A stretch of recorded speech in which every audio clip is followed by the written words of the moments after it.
Hi, welcome back inside another big story that we have here for today. Now, we're going to reach into the matter that has ignited a lot of debate within the Nigerian military and, of course, even in a social sphere, as people have been discussing the matter of Ruth Ogunleye. Now, the allegations of sexual harassment was brought by the Private Ruth Ogunleye against Colonel Ishaya Abdulkareem, an officer of the Nigerian Army. And despite the Nigerian Army's investigation clearing Colonel Abdulkareem of any wrongdoings, concerns have been raised regarding the transparency of the process and the handling of Ogunleye's mental health, which led to her discharge from service. And so with us today is the accuser herself, Ruth Ogunleye, who will shed more light on her experiences. And also joining us is a security expert, retired Captain Umar Babangida. He's also a former Army officer, and he will provide insight into the internal workings of the military and its procedures in such sensitive matters. Lady and gentlemen, welcome to the program. Let me start with you, Ms. Ogunleye. First of all, I must say my heart goes out to you for whatever's happened to you. But firstly, can you give us a summary on the incident that led to your dismissal from the Nigerian Army? Thank you very much, ma. I lost interest in the job because of the inhuman treatment. I lost interest, and I wrote a discharge, a voluntary letter, which was approved by the appropriate authority, and it was approved and through the intervention of the Minister of Women Affairs. So I was never discharged from the army. It's just a lie, a pure lie. I was never discharged from the army with mental illness. I wrote a redress, a voluntary letter that was approved by the Chief of Army Staff, Lieutenant General T.A. Lagbaja. So I was never discharged, ma'am. You said you were never discharged, but now the statement from the Nigerian Army says that you were discharged. There was an investigation regarding your allegations against the Army officer Abdulkareem, and then you're now saying that you're not discharged. So tell us, what exactly transpired between yourself and the Army officer Abdulkareem, and what was the proceedings of the investigations and the hearing? Okay, I met Abdulkareem in Cantonment Medical Center, Ojo, where Abdulkareem was the commanding officer. So when he asked me to sleep with him, and I refused, he started maltreating me, with extra duties, putting me inside guard room. I never see it as anything until he started giving me injection, which is called Lakati injection. After giving me this Lakati injection, then he would take advantage of me and put me inside body bag, and thereafter he would take me to psychiatric hospital. You ask some soldiers to go and drop me there. He will collect my ATM, my phone, my everything. Then they will keep me in psychiatric hospital where other officers will come there and start taking picture of me. So this whole thing continued severally. This whole thing happened severally. He denied me access to military courses. Past, I don't go home to see my parents. I don't benefit anything from the unit, like Christmas rice. He denied me so many things. So I was tired. I went to military police to report him. Nothing was done. I went to legal service. Legal service, they're just like army lawyers. I went to legal service. Nothing was still done. So I tried my best, and I summoned courage to the former Provost Group Commander, 81 Div Kofu Aibayomi, Brigadier General M.L. Abubakar, who later intervened. And he now said, if at all, because he told the man that I have mental illness, that the man should not listen to me. The man said no, that if at all I have mental illness, for the fact I can write for redress, because in the army, you cannot fight your senior. You can't beat your senior. You only seek for redress, which I sought for redress at that time, and nothing was still done. Even when the man intervened, they only went there and they play home politics, because Colonel Abdulkareem and Colonel Ishaya here, they are the most senior officers in the medical corps. They are all cosmates, so they play home politics, and nothing was done. So I still went back to the unit where this whole thing continued. And when I exhausted the whole procedures, I went on social media to complain. That was January 9th, 2024. I went on social media to complain how I was victimized and harassed by this set of colonel. So by the time this video blew up on social media and went viral, they invited me on the Nigerian Army military police invited me to Abuja, where they did the investigation. And before they continued their investigation, they took me to LDLA to check if I abused substance. So they did urine tests, and about 21 urine tests, they all turned out to be negative. And thereafter, they took me to National Hospital, where the Minister of Women Affairs came, and they did medical evaluation, and they could not even diagnose me. Now, Ruth, I just have two questions for you, very quickly, rapid-fire questions. Number one, was your mental illness made known immediately when you assumed your role as an officer of the Nigerian Army, yes or no? Ma, can you come again, ma?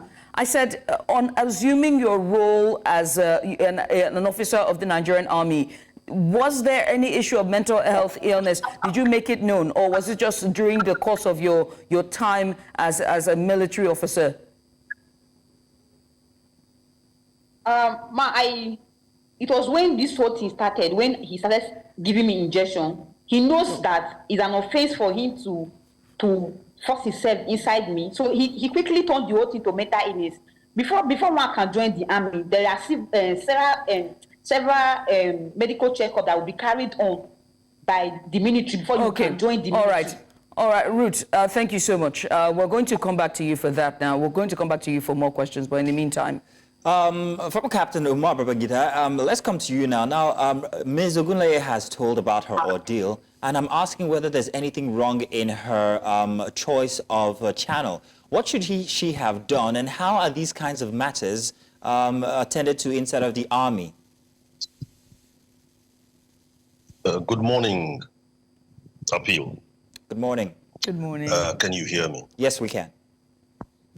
What we're seeing in the Army, as in the case between Ruth and Colonel Abdulkareem, is not new to mankind. Okay, it's not new to mankind. We see cases on campus, in offices of this sort. And when they come up, the flies, complainant. The complainant being someone who has come out to cry out and say X, Y, Z has happened. And in this kind of situation, I can assure you, there will always be two sides to the story, her side and the senior officer's side. As it were, being a member of a community, that colonel is an army officer. So the situation has snowballed into where the army, not the armed forces this time, the army is beginning to get involved and respond to these issues as they come up. Now, what I want to say here is the position to take right now is not a who is right or wrong position per se. Rather, it's going to be an investigative position to find out what really happened and what was done. And how do we begin to do this? We borrow from what Albert Einstein used to say. Albert Einstein will say you do not solve a problem at the same level with the problem. You have to go a notch or two higher. So I understand where Ruth is coming from if she doesn't feel comfortable with any of the findings. And I also understand the position of the Army, having said we've exhaustively investigated this situation and these are our findings. And what is my own position here? It's simple. Having had this situation, which is beginning to look like a family quarrel, an inside family quarrel, we have to bring resource people from a neutralist ground who have the right competencies to look into this situation without the necessary allegiances to any part or any side of this divide as we see it. And we do have them in abundance. If you want psychologists, they are there. If you want counselors, guidance counselors, whichever way you look at it, because what is happening today is going to tear up our armed forces in two, okay? We do have soldiers and we do have officers, and both of them have to work pari passu to drive the successes of our armed forces. I can assure you that our female soldiers are stakeholders in this. Their male counterparts are stakeholders in this. NCOs, non-commissioned officers, are stakeholders in this. So are officers, so are commanders, so are formation commanders, and so are service chiefs. So we must look at this thing in a way, the findings of which will be acceptable to all and sundry without misgivings. For example, if you took me out and said I should be investigated, and the people who are actually investigating me owe an allegiance in whatever form to my bosses, I will not accept that standard or that outcome of investigations. But what if we brought in people who are no longer committed? What if we brought people who have been released of their obligations to the same system and said, okay, you know what? Here's the situation. One of us, Ruth Ogunleye, and another of us, the Colonel Abdulkareem, have a situation.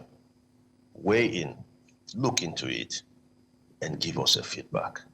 I think that should be the way to go. All right. Yes. I just want to make a comment, and it's about transparency and trust, the trust deficit that we see clearly with this system, and our question of transparency when it comes to the proceedings between Ruth and Colonel Abdulkareem. You made mention of independent parties, to come in and investigate, but we know that the Nigerian Army and by extension other sister security agencies do not like leaning out to independent agencies when it concerns matters within internally. They always like to fix things internally. And hopefully this case would, start to open dialogue and conversations about a bit of transparency and honesty, and also the trust deficit when it comes to situations like this in our security forces and agencies.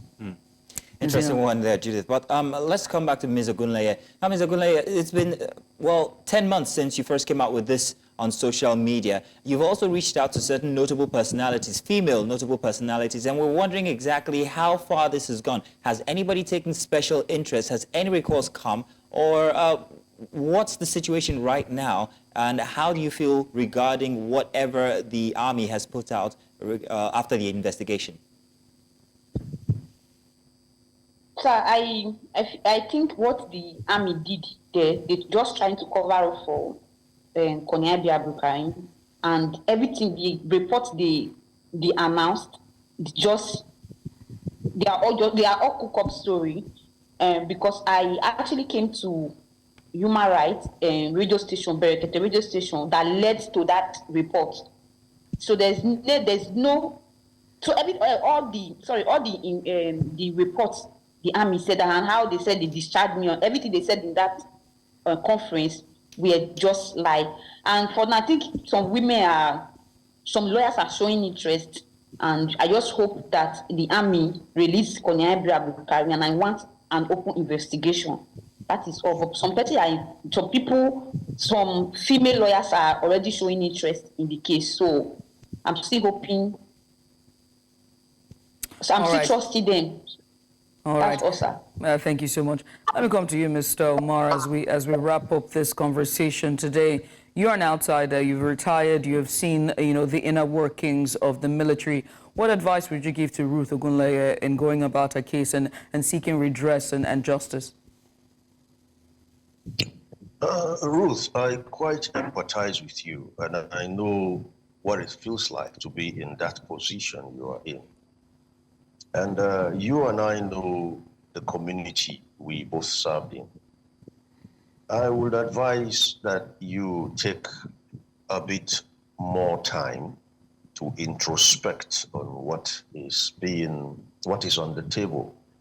And just as I had advised earlier, I would also expect the armed forces, sorry, I keep saying armed forces, the army, to also look at Ruth as not one who is against the system per se, but one who has probably brought in something that could actually be happening within the system. And what we do is we go into these situations with a mindset of getting what we call lessons learned, and how we can make these lessons learned from findings of neutralist bodies, what I want to call organizational process assets.